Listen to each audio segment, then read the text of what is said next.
반갑습니다. 말씀과 함께 하루를 시작하는 주님의 백성들을 예수님의 이름으로 축복합니다. 2023년 3월 20일 월요일 오늘 주신 말씀은 마태복음 22장 23절부터 33절까지입니다. 부활이 없다 하는 사두개인들이 그날 예수께 와서 물어 이르되 선생님이여 모세가 일렀으되 사람이 만일 자식이 없이 죽으면 그 동생이 그 아내에게 장가들어 형을 위하여 상속자를 세울지니라 하였나이다. 우리 중에 7형제가 있었는데 마지가 장가들었다가 죽어 상속자가 없으므로 그 아내를 그 동생에게 물려주고 그 둘째와 셋째로 일곱째까지 그렇게 하다가 최후에 그 여자도 죽었나이다. 그런즉 그들이 다 그를 취하였으니 부활 때에 일곱 중에 누구의 아내가 되리이까? 예수께서 대답하여 이르시되 너희가 성경도 하나님의 능력도 알지 못하는 거로 오해하였도다. 부활 때는 장가도 아니가고 시집도 아니가고 하늘에 있는 천사들과 같으니라. 죽은 자의 부활을 논할진대 하나님 너희에게 말씀하신 바 나는 아브라함의 하나님이요 이삭의 하나님이요 야곱의 하나님이로라 하신 것을 읽어보지 못하였느냐. 하나님은 죽은 자의 하나님이 아니요 살아있는 자의 하나님이시니라 하시니 무리가 듣고 그의 가르치심에 놀라더라. 아멘. 여러분, 이제 바른 믿음이 있어야 합니다. 하나님께로 인도하는 길이요 진리요 생명이신 우리 주 예수 그리스도, 오직 예수님을 믿는 믿음으로 우리 하나님 앞에 나가고 하나님을 왕으로 모시는 하나님 나라 백성다운 삶을 살아가는 것, 그 믿음과 믿음에 따른 바른 삶의 행실, 행동으로 증명되는 믿음이 필요합니다. 여러분 어떻습니까? 요즘 세상에서 믿음을 지키며 살아간다라고 하는 것이.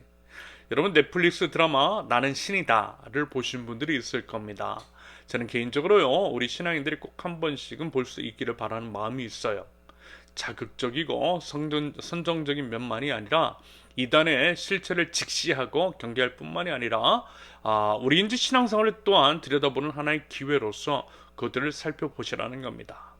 여러분 솔직히 말씀을 드리면요 소위 이제 정통이라고 하는 교회, 이단은 아니지만 일반적인 교회 안에서도 충분히 그러한 일들이 일어날 수 있다라는 겁니다. 수면 위로 올라오지만 않았을 뿐 이런 교회와 교인들이 아마 적지 않을 것 같아요.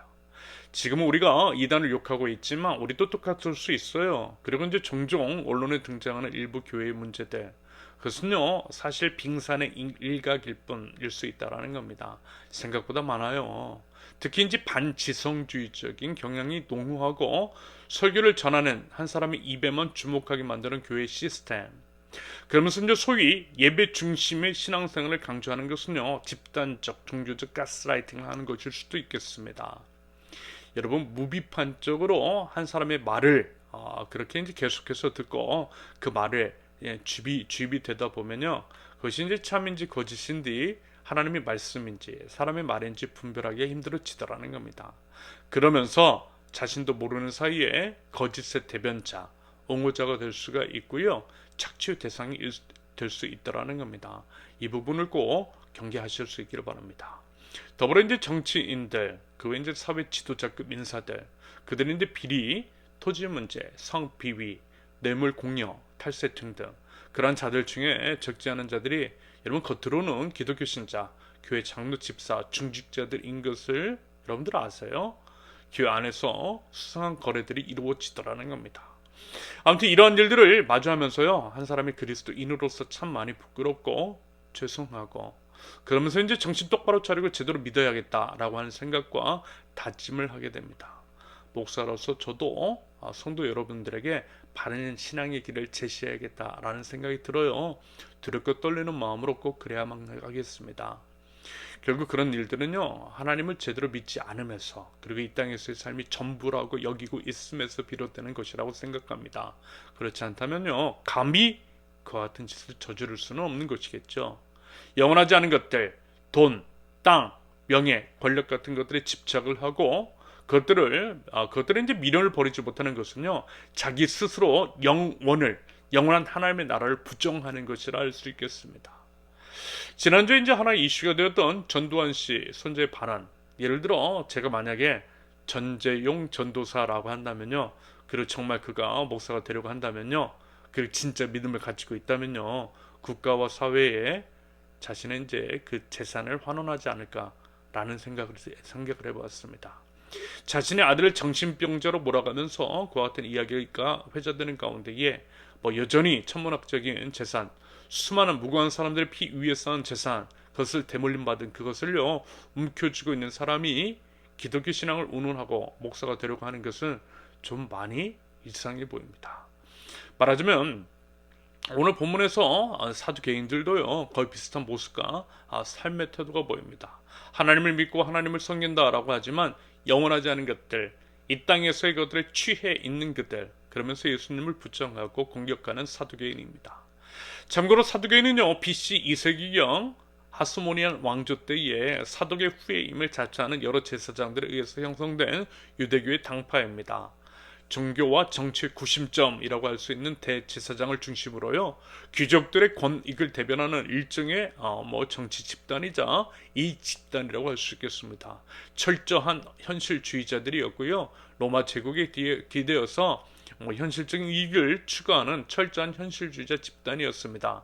우리나라의 이제 일제시대에 비교하면 친일파하고 비슷하다고 생각하면 되겠습니다.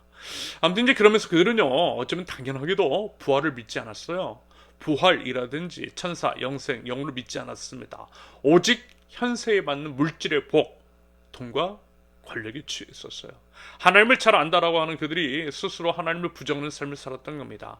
아무튼 그들은요 예수님을 공격하는데 부활 문제를 통해 예수님을 공격해요. 그들의 논리는 이랬습니다.